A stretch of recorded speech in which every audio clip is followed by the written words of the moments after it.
বন্ধু বানা কোথা করি না বন্ধু দুজনে বন্ধুরা বইয়া দাও আমার লেগে একটা পান পাতা আনতো কোথে শুনতো না তো শুনতো না আমি কিছু না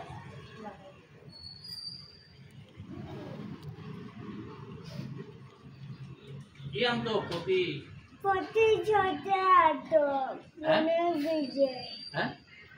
পতি ছোটে আতো ঘরে না আজকাল ঘরে আইবো পকি আজকে অনেক ময়লা আমার লেগে একটা নাম পাবো ও না তুমি চাও দেখো কোন পাইয়া খাইব তুমি খাইতে চাও প্রত্যেক খাই হয়েছত না নি কিছু খাইতে পারো দম খেলা খালি প্রত্যেক খাই